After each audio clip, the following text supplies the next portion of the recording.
Hello students, welcome to simple solution centre. आइए हम लोग द्विघात समीकरण के बारे में देख रहे थे।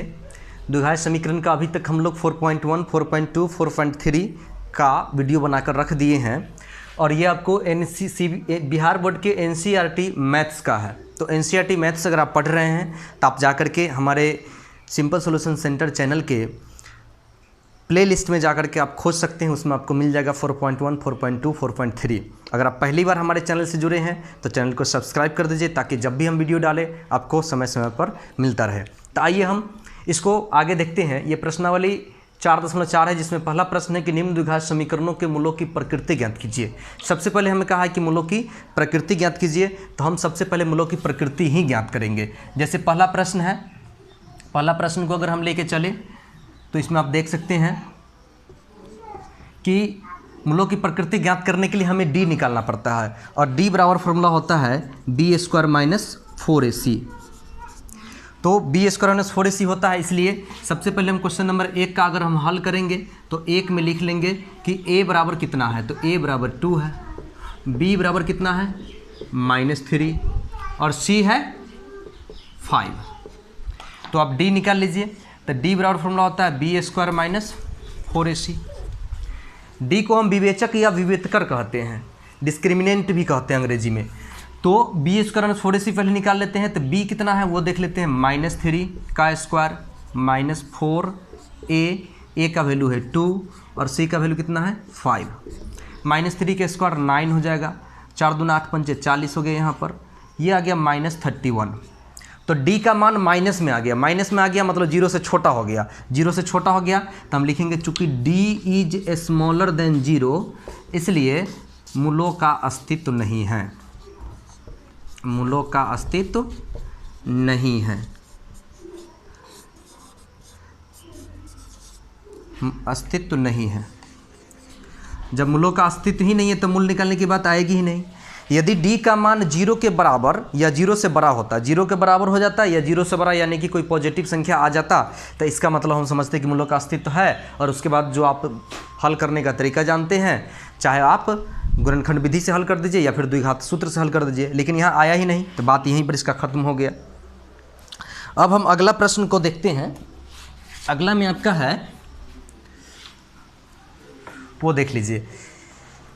ये है आपका क्वेश्चन नंबर 2, इसी का एक का दूसरा, ये एक का पहला था। दूसरा में है 3x²। तो इसमें फिर एक a बराबर लिख लीजिए। a बराबर कितना है 3 है, b -4√3 और c आपका है 4। तो यहाँ फिर d निकाल देते हैं। d बराबर b² माइनस 4ac। तो b का वैल्यू कितना है -4√3 का स्क्वायर कर दीजिए, -4, a का वैल्यू 3, c का वैल्यू 4। गुना कीजिए, 4 चौका 16, तो ये 48 हो जाएगा।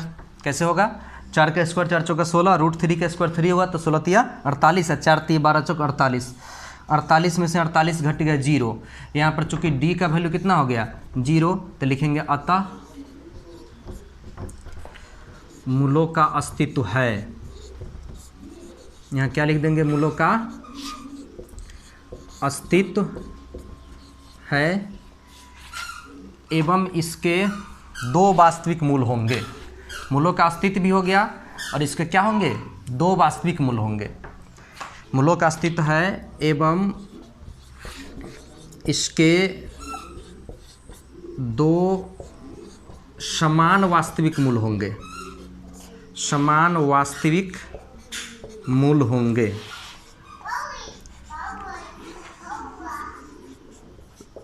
देखिए, यदि d का मान 0 आ जा रहा है तो वह अस्तित्व में भी होगा और 2 समान वास्तविक मूल होंगे, यानी कि 2 मूल आएंगे, दोनों बराबर होंगे। जैसे 3 आया, अगर x का मूल, एक समीकरण का मूल 3 आया तो दूसरा भी 3 आएगा। समान का यही मतलब होता है।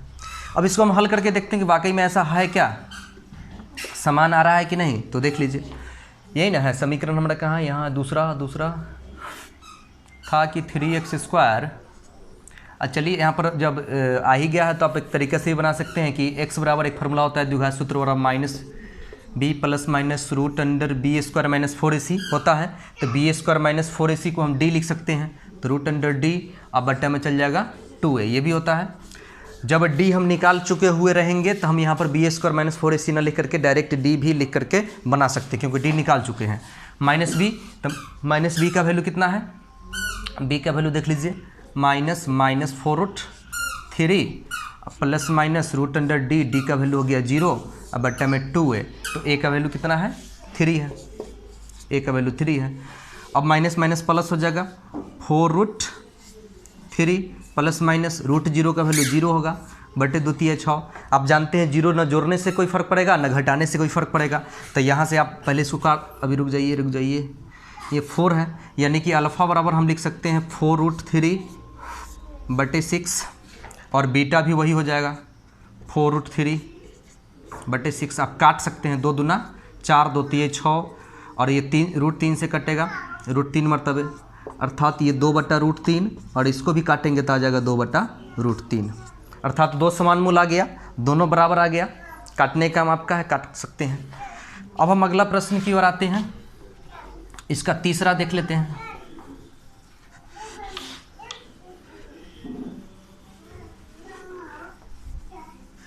तीसरा में क्या है, तो तीसरा में है आपका a का वैल्यू, फिर यहाँ तीसरा तो है ही, लिखिए 1 का तीसरा बना रहे हैं, तो तीसरा में a का वैल्यू 2 है, b का वैल्यू कितना है -6, और c का वैल्यू 3। याद रहे जब हम लिखेंगे तो माइनस नहीं छोड़ेंगे, कई स्टूडेंट यही गलती करते हैं कि माइनस छोड़ देते हैं और गड़बड़ हो जाता है। प्लस छोड़ा जा सकता है, माइनस नहीं, क्योंकि कर्जा नहीं भूलना चाहिए कभी, माइनस कर्जा होता है, कर्जा हमेशा याद रखना है, कर्जा भूलिएगा तो समस्या हो जाएगी, इसलिए माइनस को भूलिएगा, समस्या हो जाएगी। आ जाइए d निकालते हैं, d बराबर होता है बी स्क्वायर माइनस 4ac, जानते ही हैं। b का वैल्यू -6 का स्क्वायर -4ac, a का वैल्यू 2 है, c का वैल्यू 3 है, 6 का स्क्वायर 36 हो जाएगा, 4 दूना 8 त्रिक 24 होगा, घटा लीजिए तो 12 आ जाएगा। 12 आ गया तो चूंकि d का वैल्यू ग्रेटर देन 0 हो गया, इसलिए मूलों का अस्तित्व है, इसलिए मूलों का अस्तित्व है। यहाँ लिखेंगे कि मूलों का अस्तित्व है।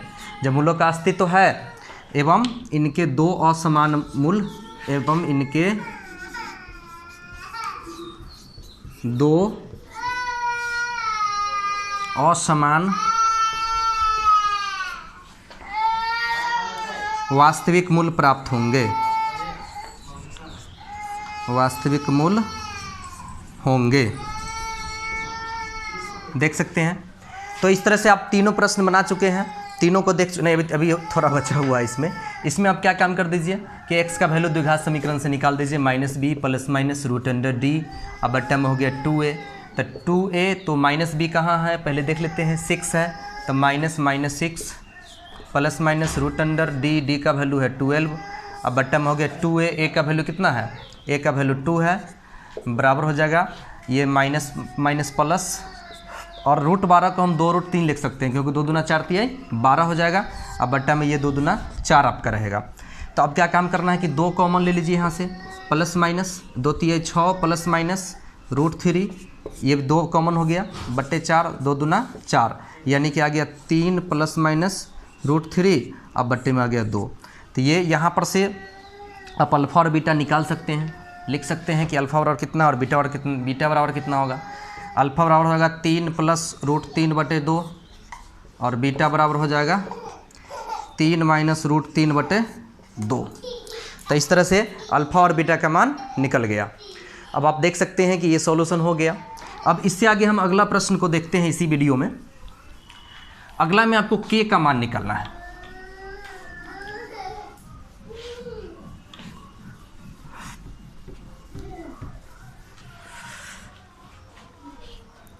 तो k का मान निकालना है, तो क्या है कि निम्न में प्रत्येक द्विघात समीकरण में k का ऐसा मान ज्ञात कीजिए कि उसके 2 बराबर मूल हो जाए। 2 का पहला देख लीजिए, 2 बराबर मूल की बात कर रहा है, ये आपको 2x² प्लस kx प्लस 3 बराबर 0 है।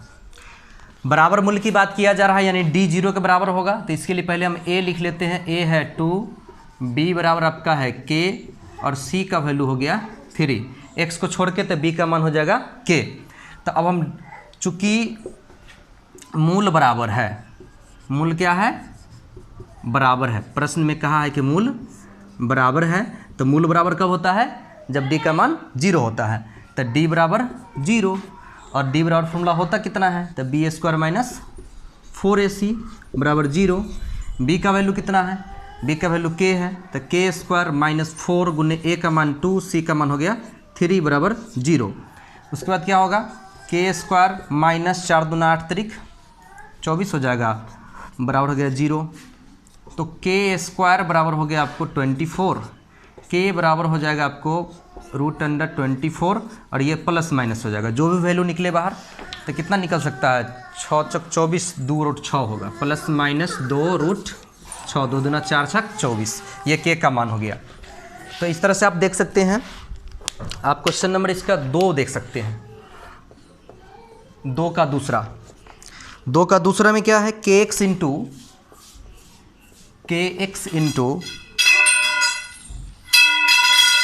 x माइनस 2,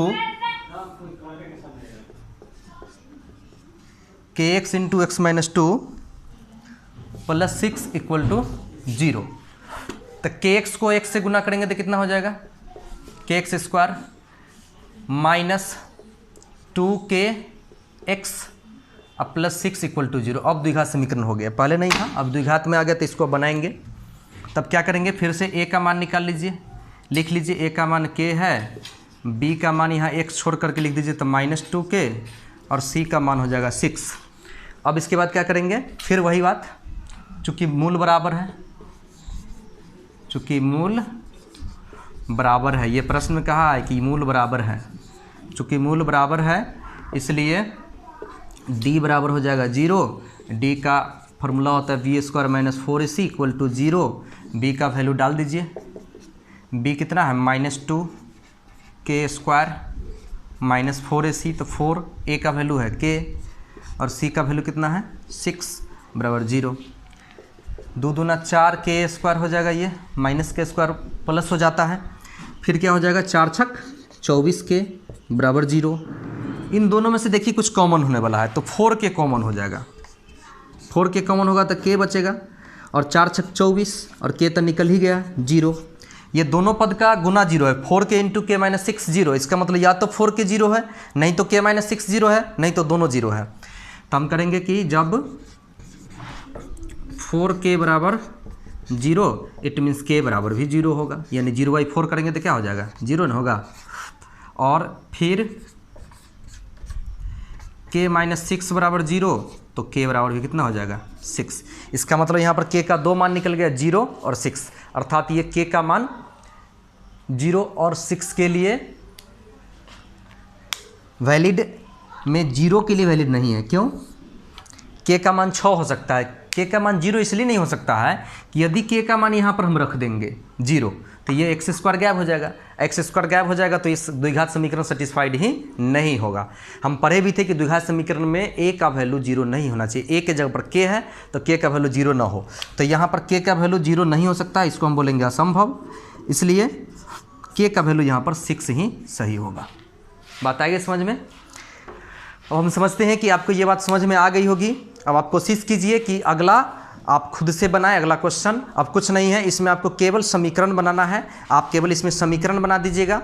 आगे जो प्रश्न है, जो भी प्रश्न वह कथनात्मक प्रश्न है, उसमें आपको जैसे पिछला एक्सरसाइज में समीकरण बनाए थे वैसे ही आप क्या काम कीजिए, केवल समीकरण बना दीजिए। और समीकरण बनाने के बाद या तो उसको द्विघात सूत्र से हल कर दीजिए, नहीं तो गुणनखंड विधि से बना दीजिए, नहीं तो पूर्ण वर्ग बनाने की विधि से बना दीजिए। एक भी प्रश्न में कोई दिक्कत नहीं होगा। जय हिंद, जय भारत।